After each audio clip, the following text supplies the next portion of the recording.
Hello friends. तो आज हम पढ़ेंगे क्लोटिंग फैक्टर की निमोनिक। आज हम जितने भी क्लोटिंग फैक्टर हैं उनको याद करेंगे सिंपल निमोनिक से। यहाँ पर देखिए फैक्टर वन।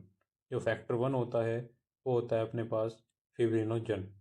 तो फैक्टर वन जो है वो क्या है, फिब्रिनोजन है। अब हम इसको कैसे याद करेंगे, तो यहाँ पर देख सकते हैं फिब्रिनोजन में आई है और एक और आई है। तो यहाँ पर दो आई हैं, तो ये इंडिकेट करते हैं वन को।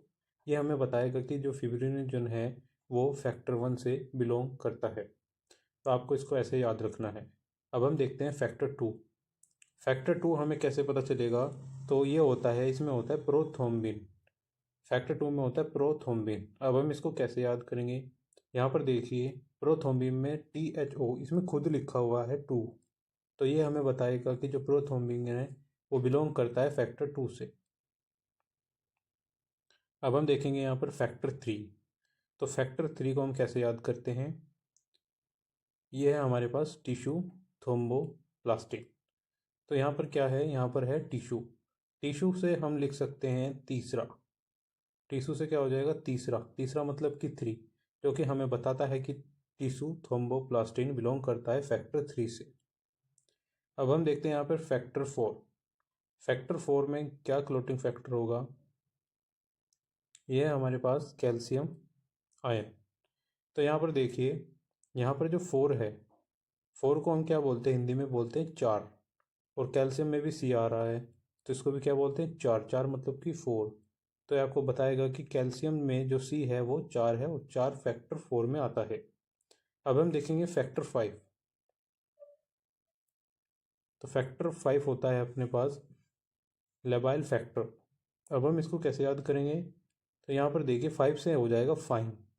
फाइन का मतलब है सब कुछ ठीक है। और यहाँ पर लेबाइल से हो जाएगा लब डब। जो लब डब होता है ये हमारे हार्ट की साउंड होती है। तो इससे आप ऐसे याद रख सकते हैं, अगर कोई आपसे पूछता है कि फैक्टर फाइव बताइए, तो फाइव से दिमाग में आना चाहिए फाइन। और फाइन क्या है, लब डब। जो साउंड है हमारी हार्ट की वो सब फाइन है, जिससे हो जाएगा लेबाइल फैक्टर। अब है यहाँ पर factor six.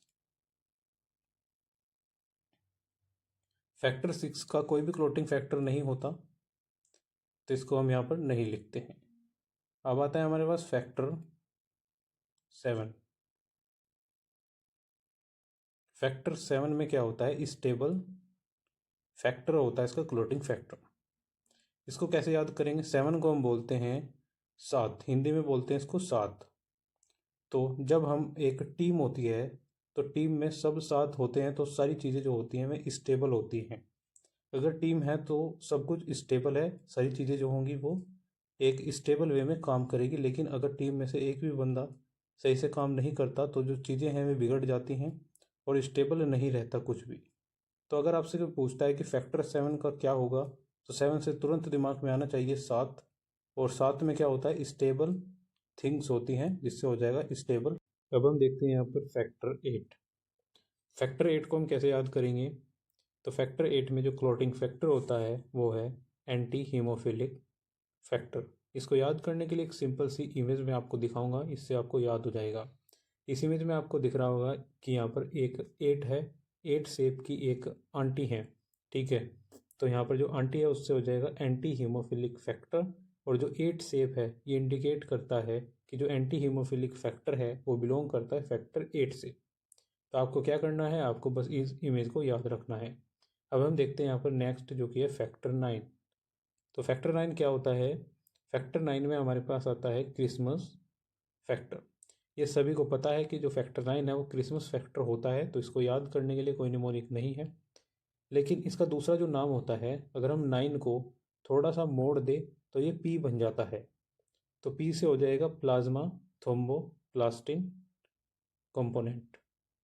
Plasma thromboplastic components, ये इसका दूसरा नाम होता है। तो आप इसको ऐसे याद रख सकते हैं। फिर हमारे पास आता है फैक्टर टेन।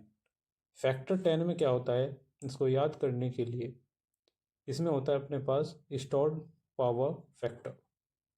इसको याद करने के लिए एक सिंपल सी इमेज है, यहाँ पर देख सकते हैं, यहाँ पर एक जीरो है और जीरो को हमने इंडिकेट किया है टायर से, और उसके ऊपर वन है और वन पर बैठे हैं, और इसको हमने क्या बना दिया है, एक कार बना दिया है, ठीक है।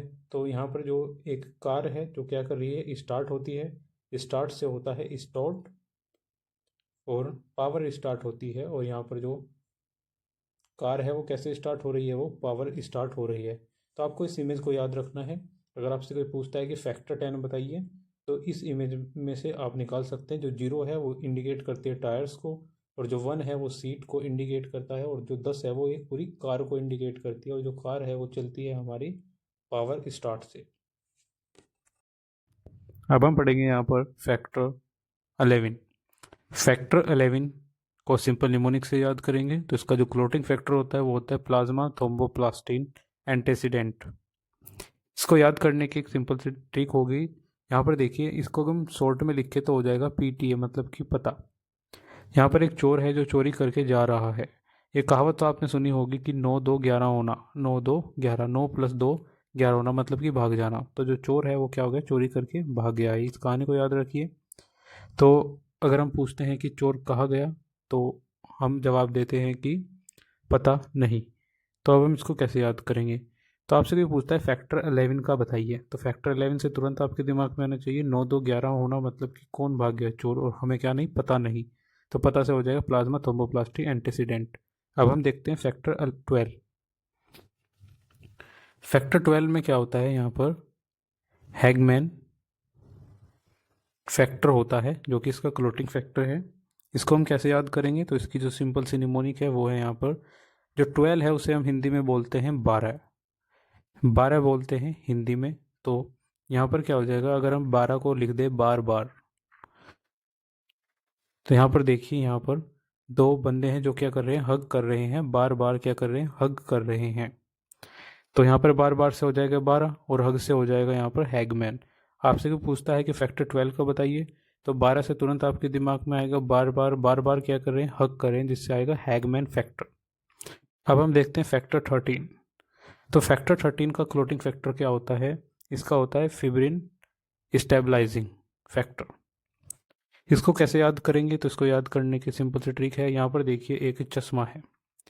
यहाँ पर जो ग्लासेस हैं, अगर हम देखें तो इसमें एक सीधी लाइन होती है ग्लासेस में, इसको हम 1 कह दे, और जो नीचे है अगर हम उसको 3 कह दे, क्योंकि अगर हम 3 को थोड़ा उल्टा करें तो वो बिल्कुल 3 के जैसा है।